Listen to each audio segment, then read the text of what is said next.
the federal Liberal government has spent more than $110,000 fighting a First Nations girl in court to block payment for orthodontic treatment that cost just $6,000, according to documents released under the Access to Information Act and shared with CBC News. Josie Willier, a Cree teen living in Calgary, had ongoing problems with her teeth that resulted in chronic aching pain in her lower gums.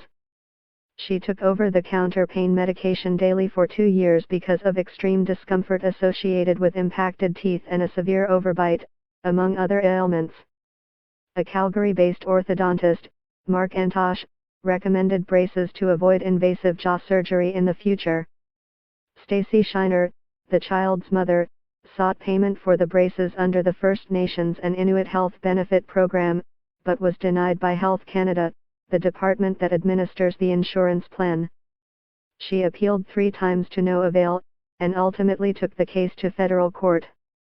Between January 2016 and April 2017, the government spent $110,336.51 in legal fees as part of its fight to avoid paying for the procedure.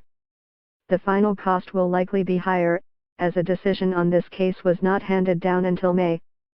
The judge assigned to Willier's case, Sean Harrington, ultimately found in favor of the government. In his judgment, Harrington said he found it reasonable that Willier's treatment was not covered. The procedure followed was fair. There is nothing in the record to suggest that any child in Canada, First Nations or not, would have been treated any differently than Josie was. That decision is now being appealed.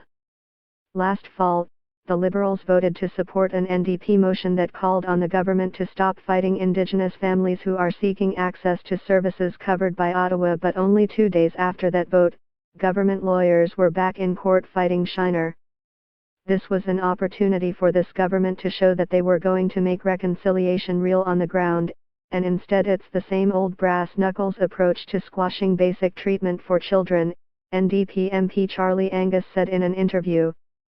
Cindy Blackstock, the executive director of the First Nations Child and Family Caring Society and an advocate for equal treatment of Indigenous children, was an intervener in Shiner's case. "I think it's atrocious," she told CBC News. "As a human being, I think it's immoral that Canada would not fund services where 2 concurring pediatric orthodontists agree that without treatment this girl will experience chronic pain and will have difficulty eating and talking. As a taxpayer, I'm absolutely floored that Canada would spend $110,000 defending against a $6,000 investment to help a child. They could have used that money to buy 18 children in medical need the orthodontic services they needed." Health services for First Nations people living on reserve are funded almost exclusively by the federal government. While provincial health care plans often exclude dental care, the federal program for First Nations includes regular cleanings, X-rays, root canals and other procedures. The First Nations health program also covers certain orthodontic treatments, but only when the case is deemed medically necessary.